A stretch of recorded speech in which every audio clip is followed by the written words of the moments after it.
online classes. So today we'll continue with the chapter 1, that is Introduction to Statistics. In the earlier session, what did we study? We studied about the 4 definitions of economics. Those are the wealth definition, welfare definition, the scarcity definition, and lastly the growth definition. So in this particular topic or in this session, we'll study about the activities of economics and what is known by statistics. Okay. So the first thing we'll study today is the scarcity of resources. Maybe what happens when you have unlimited wants or when you have more things to be satisfied, there are only limited resources or there are only limited number of resources which you can put into use. So we tell that we get something for nothing. So when we put something only when you want to put something, what happens? It will lead to nothing or more. Or at this particular point of time, I can even tell that scarcity is the root of all economic problems. What happens when you have unlimited wants and with the limited resources, it is very difficult for you to satisfy all them at the time. So for example, when there are only limited resources, here the limited resources what I take is money. Okay, so at this particular point of time you will be having only limited amount of money, so you cannot satisfy all the wants which you want to purchase at a time. Maybe you want to buy any kind of new cell phone which has come in the market, maybe you want to buy any kind of branded clothes, maybe you want to renovate your house, maybe you want to buy a car. So what happens, all the wants cannot be satisfied at one point of time when you have only the limited resource. So there arises the problem of scarcity. Scarcity means the limited of resource. So we'll study about this thing, the scarcity, about in detail. So what happens first, as I told, the unlimited wants. So what happens when you have unlimited and countless wants?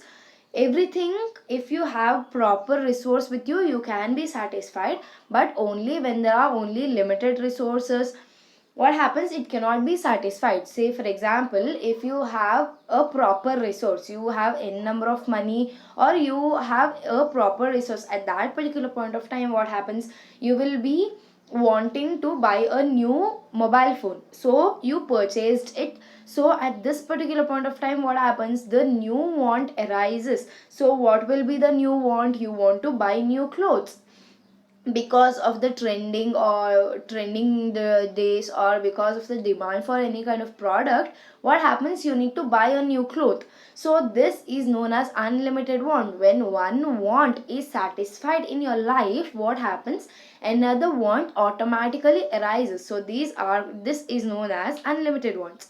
Next, when I come to the limited of goods or limited resources, it is also known as scarcity of resources. Where what does scarcity mean? Scarcity means limited supply or shortage supply of goods and services which is being provided. Why there is only limited number of percentage of the goods or any kind of wants are being provided? Just because you have only limited resource with you. So this is one of the major problem, or you can tell the root for all the economical problem. So having a limited resources with you will lead to a major problem of scarcity, and it also creates the economical problem and makes, and lastly and the final thing, what does the scarcity of resources makes? It makes you to choose between variety of things. So for example, there will be a cell phone, there will be an n number of clothes, there will be any kind of food which you want to have. So at this particular point of time, the scarcity of resources will make you choose between one thing. So this is known as the scarcity of resource or the limited number of resources available in the economy. Next is the alternative resource. Alternative resource, I can either tell that one particular thing or one particular item can be used alternatively, or at the same point of time I can tell alternative use, in the sense, if you have limited resource or if you have enough resource, you need to put into use alternatively. You need to choose between the most priority thing which you want to buy at this particular point of time. And even as told earlier, the alternative uses, one particular thing, as you see in the picture, what happens, a mug or a cup is being used in a variety of ways. In the same point of time, what happens, when I come to the minerals, for example coal, at this particular point of time, what happens, coal is being used in factories, it is used in running of railways, and it is even used in the households. The people or the women in the family even use coal for cooking. So one thing can be used for the alternative uses. Say for example, even when I take the land into consideration, what happens, you can cultivate things on the land, and even you can build a house on the land, even you can construct any kind of industry, so that which gives you money in return. So one particular thing or one particular item is very much important for our life to be used alternatively. So you cannot keeping to way that only this particular product can be used only once, or only one thing can be used for a particular period. In spite of using it, about the alternative uses will give you the major role, which plays a major role. Why? Because you can use one particular product in many ways, which will be very much helpful for you. And next is the last thing, what happens under scarcity of resources, what happened, you have to choose between things. So this is the last and end problem of the whole economy, that is a problem of choice. So what happens, you need to choose between things. So which is one of the most difficult thing happening in the economy. When you have only limited resource with you, what happens, it is very much obvious, or it is very much necessary for you to choose between things. You can't choose everything at a time when you have only the limited resource.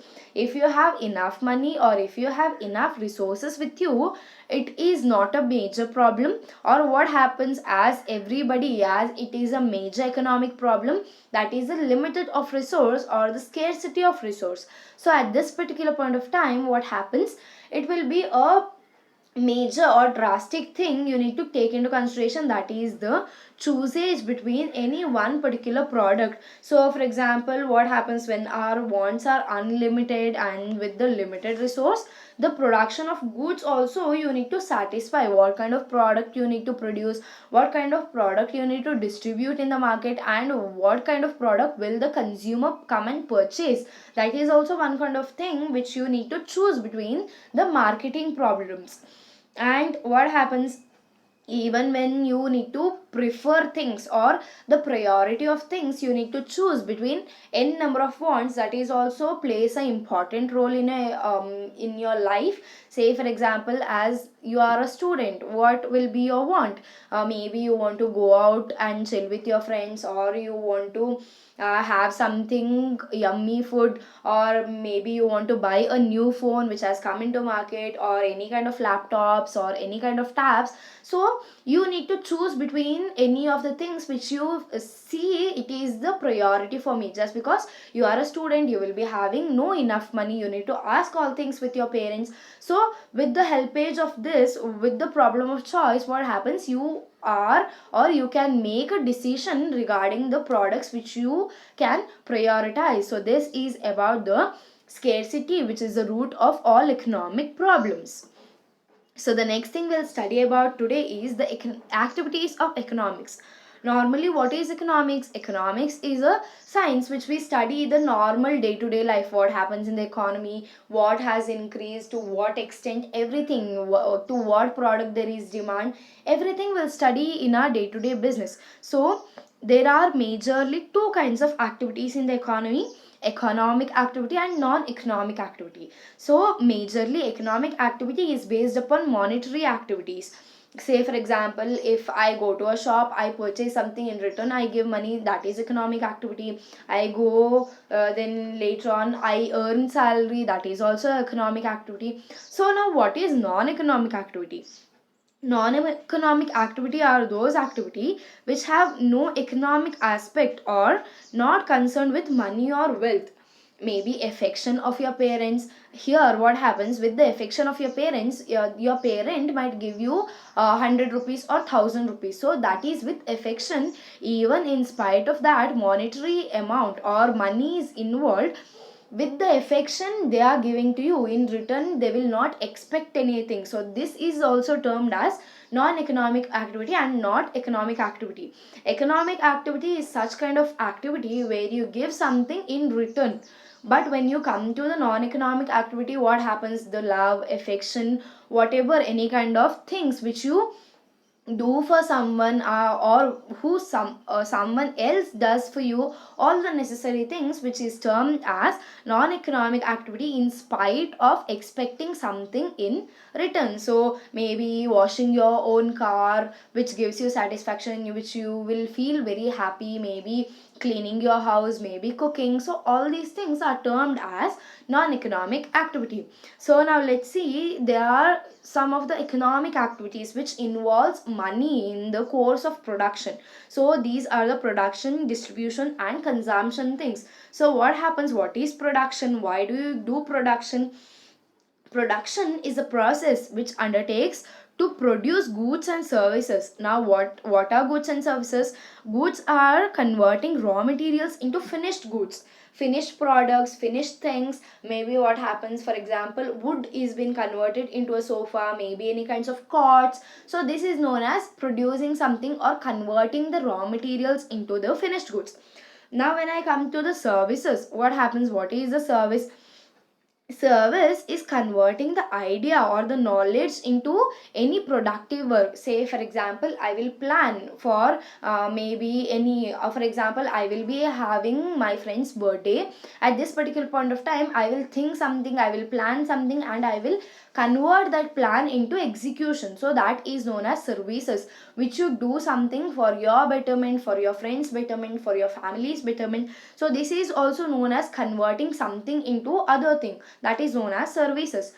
So and even what production tells, creation of any kind of productive thing, creation of any kind of usable thing for the betterment of the economy is also can be termed as production. So with the doing or with the production, we can study or we can know about how the producer makes the choice. How will the producer make the choice? Producer must know what kind of products have been demanded in the market. To that particular product, what should be the cost or what should be the price which will be favorable for the economy or which will be favorable to the customer. So by this what happens, if the prices will be reasonable at this particular point of time, what will happen? I will go to the shop, I'll go and buy. So by this what happens, the demand for the product will also increase, and even the supply from the producer will also increase, so which will help the production process.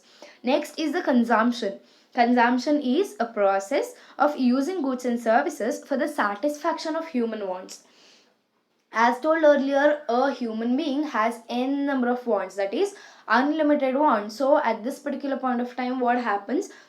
During the consumption process, what do you consume? Not only consumption of any kind of eatables, in spite of that, when you use any kind of product, maybe you want to watch TV, maybe you want to wear any kind of good clothes, all these things is also a kind of consumption where you use a particular thing. So with the usage or with the any kind of work being done with the usage of consumption, what will we study? We study that how the consumer will decide what kind of products or what kind of goods you need to buy from the market, and to which income level or to what price you will buy from the market. So this is the particular price which you see when you purchase something. So lastly, it is about distribution. It plays a major or the important role in the economy, where it studies about the sharing of national income among land, labor, capital and organization. Now what are this land, labor, capital and organization? These are the factors of production which is being used in the economy. So what happens when there is a usage of these particular land, labor, capital and organization? At this particular point of time, you can keep up any industry, you can go on with any kind of companies. So distribution plays an important role. It even plays a middleman between the producer and the consumer. So how will be the middleman? So during the production process, what happens, someone or the other one should sell the products which is been produced by the producer. So all these things can be done in the distribution process to the end consumer. In spite of all these, in spite of the factors of production, that is land, labor, capital, organization, what will you get in return? In return, you will get rent, wages, interest, and profit accordingly. Accordingly, in the sense, when you have a land, you might get rent. When you work with somewhere, being a labor, you will get wages or salary. And what happens for the capital? You invest something somewhere, so at this particular point of time you will get interest in return. And lastly, organization in the sense, a particular place where production process is going on. So at this particular point of time you will sell something in the market.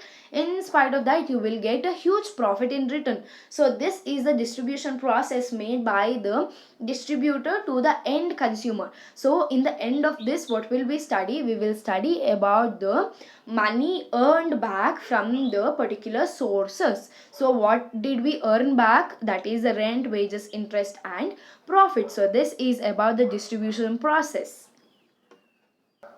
Okay, till now we have studied about the economics. What is economics? What are the activities of economics?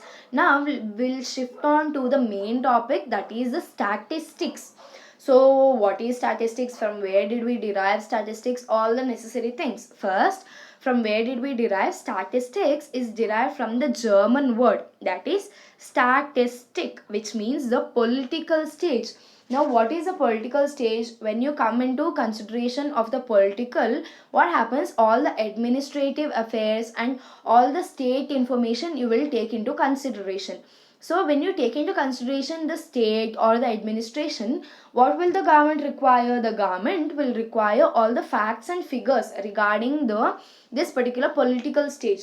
So the facts and figures of the economy, that is basically when you come into numerical things, that is known about statistics. Okay, when you come into political state, what happened? What happens? That you will do the administrative work. To do the administrative work, the government needs the proper facts which is being available with the reports or with the government. So this is known as statistics. And statistics was first used by the German author named Professor Gottfried Achenwald. So I repeat, the German author named Professor Gottfried Achenwald in the year 1949. So the particular person, Gottfried, is also known as the father of modern statistics.